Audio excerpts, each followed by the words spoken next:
Praise the Lord. കർത്താവിന്റെ അതിപരിശുദ്ധമായ നാം വാഴ്ത്തപ്പെടട്ടെ.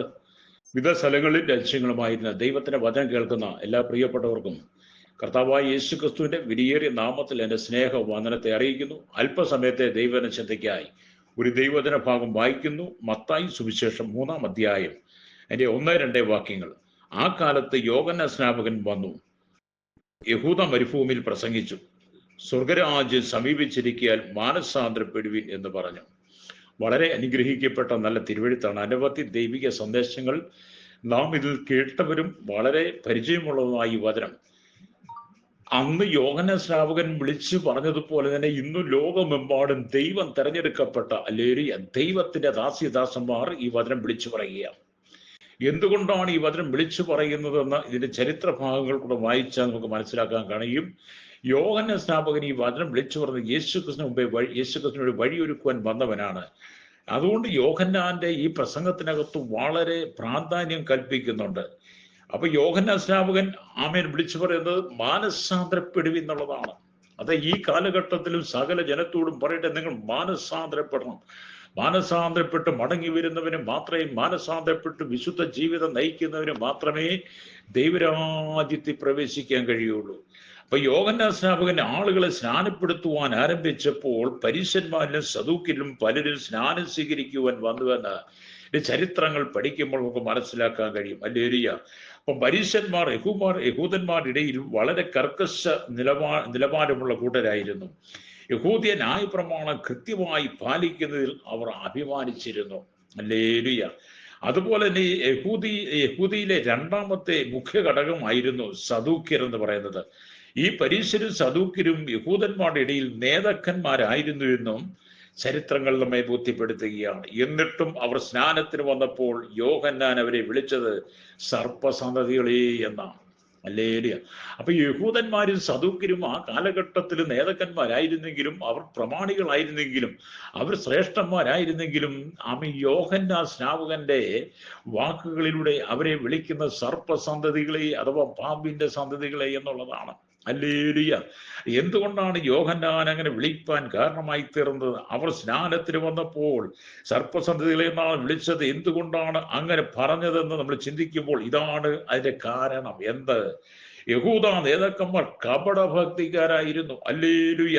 അവർ പുറമെ സ്തോത്രം മതഭക്തി ഉള്ളവരായിരുന്നു. കപടഭക്തിക്കാരും മതഭക്തി ഉള്ളവരും.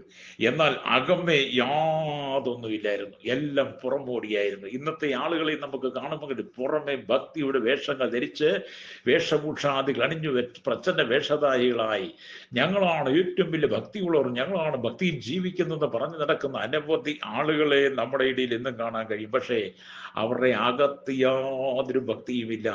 അത് മനസ്സിലാക്കി യോഹന്നാൻ വിളിക്കുക സർപ്പസന്തതികളെ എന്ന്. അല്ലൊരു ഇന്ന് പകലിനെ കേൾക്കുന്ന ശ്രോതാവി, യോഹന്നാൻ സ്നാപകൻ യോർദാനിൽ ജനത്തെ മാനസാന്തര സ്നാനം കഴിപ്പിച്ചതുപോലെ നിങ്ങൾ ഈ ലോകത്തിന്റെ പാപങ്ങളെ വിട്ടിട്ട് മടങ്ങി വന്ന്, ഈ ലോകത്തിന്റെ സുഖങ്ങൾ വിട്ട്, ഇവിടുത്തെ ദിവ്യാഗ്രഹ ചിന്തകൾ വിട്ട് മടങ്ങി വന്ന് നിങ്ങൾ യോർദാനിൽ ജനത്തിന് അല്ലെങ്കിൽ മാനസാന്തര സ്നാനം കൊടുത്തുവെങ്കിൽ, കർത്താവായ യേശു ക്രിസ്തുവിന്റെ കാലഘട്ടത്തിൽ മാനസാന്തര സ്നാനം മാത്രമല്ല ആത്മസ്നാനം കൂടെ യേശു ക്രിസ്തു നടന്ന പോലെ നിങ്ങൾ മടങ്ങി വന്ന് ആത്മസ്നാനം പ്രാപിക്കണം, മാനസാന്തരപ്പെടണം, സുവിശേഷത്തിന്റെ ഭാഗമായി തീരണം.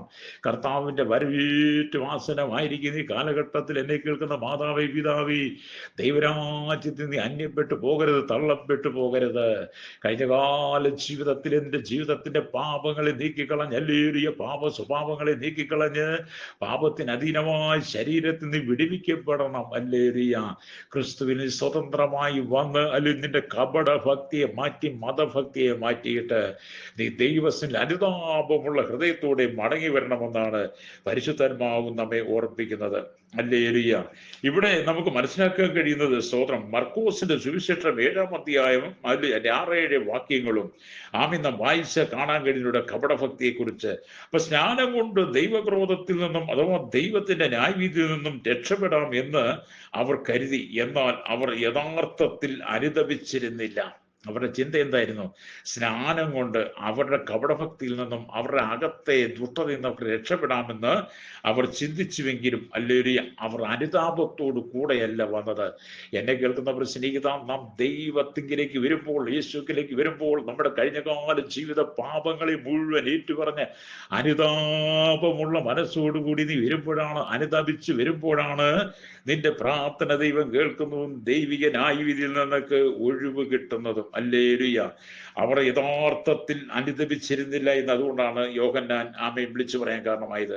അവർ അവരുടെ പാപങ്ങളിൽ നിന്ന് രക്ഷപ്പെടുവാൻ ഉത്സാഹിച്ചിരുന്നില്ല. ഇന്നും ജനം ഇത് തന്നെയല്ലേ ചെയ്യുന്നത്. സുവിശേഷമായി ഞങ്ങൾ ലോകത്തിന്റെ വിവിധ ഭാഗങ്ങളിൽ ദേശാന്തരങ്ങൾ കൂടി പട്ടണം തോറും തെരുക്കോണുകൾ തോറും ഞങ്ങളുടെ സഹോദരങ്ങൾ, ഞങ്ങളുടെ ദൈവദാസി ദാസന്മാർ ഈ സുവിശേഷം വിളിച്ചു പറയുമ്പോൾ ഇന്നും നിങ്ങളുടെ കപടഭക്തി മാറ്റി, മതഭക്തി മാറ്റിയിട്ട് നിങ്ങളുടെ അന്ധവിശ്വാസങ്ങൾ മാറ്റി നിങ്ങൾ മാനസാന്തരപ്പെടുവാൻ, അനുദപിക്കാൻ തയ്യാറാകാത്തത് കൊണ്ടാണ് ഇന്നും നീ നിന്റെ ജീവിതവും നീ നിന്റെ കുടുംബവും തകർച്ചയുടെ വക്കിലേക്ക് എത്തിക്കൊണ്ടിരിക്കുന്നത്. ഹല്ലേലൂയ.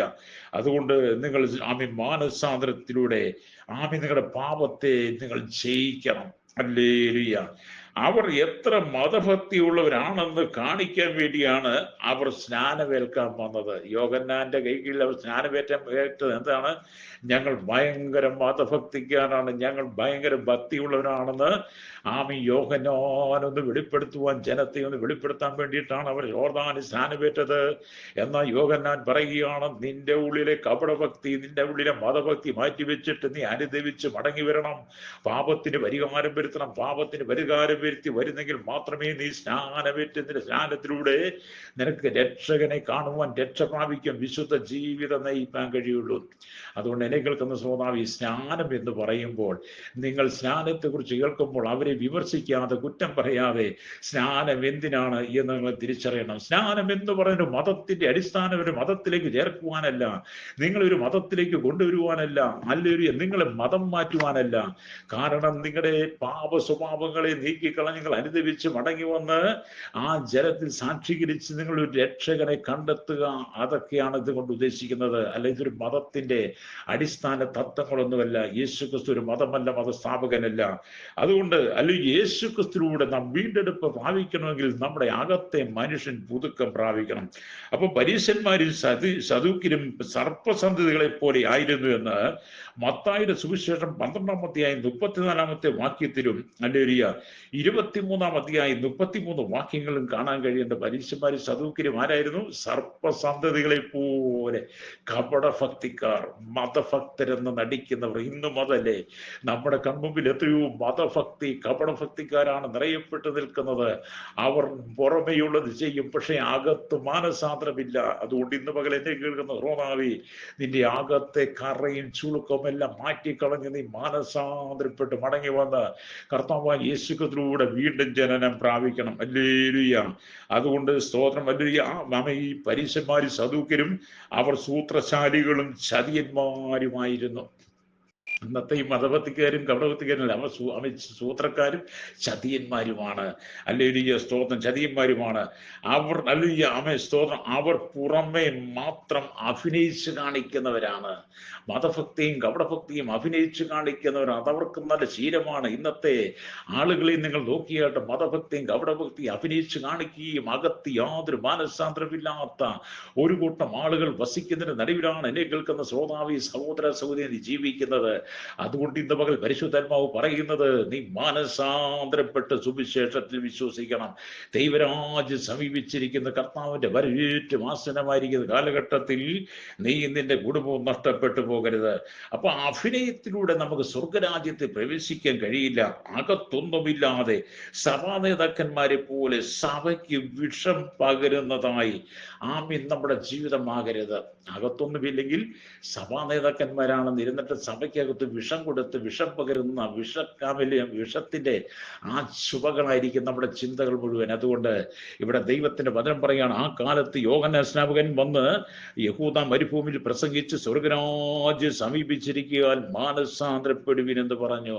അതെ, ഇന്ന് പകൽ നീ മാനസാന്തരപ്പെട്ട ദൈവത്തിലേക്ക് മടങ്ങി പോവാ. ഈ പ്രഭാതത്തിൽ നീ ദൈവത്തിന്റെ വചനം കേൾക്കുമ്പോൾ നിന്റെ കപടഭക്തി മതം മാറ്റി വെച്ചിട്ട് നീ സൂത്രശാലി തന്ത്രശാലിയായി നീ മനുഷ്യന് മുമ്പിൽ നീ അഭിനയിച്ചു കാണിച്ച് പ്രമാണിച്ച് സ്വർഗത്തിൽ പോകാമെന്നുള്ള വ്യാപക ചിന്തകൾ മാറ്റിവെച്ചിട്ട് ഹല്ലേലൂയ മടങ്ങി വന്ന അനുതാപത്തോടും കണ്ണുനീരോടും പശ്ചാത്താപത്തോടെ പാപങ്ങളെ ഏറ്റു പറഞ്ഞ് മാനസാന്തരപ്പെട്. ഞാൻ നിങ്ങൾക്ക് വേണ്ടി പ്രാർത്ഥിക്കാൻ പോവുക. പരിശുദ്ധ ഞങ്ങളുടെ നല്ല ദൈവമേ, സ്വർഗ്ഗീയ പിതാവേ, ഈ ജനത്തെ അനുഗ്രഹിച്ച് പ്രാർത്ഥന പാപങ്ങൾക്ക് പരിഹാരം കൊടുത്ത് ശുദ്ധീകരണം വരുത്തി ഇവർ ദൈവത്തിന്റെ മക്കളായി തീരുവാൻ പ്രാർത്ഥിക്കുന്ന യേശുവിന്റെ നാമത്തിൽ തന്നെ ആമേൻ.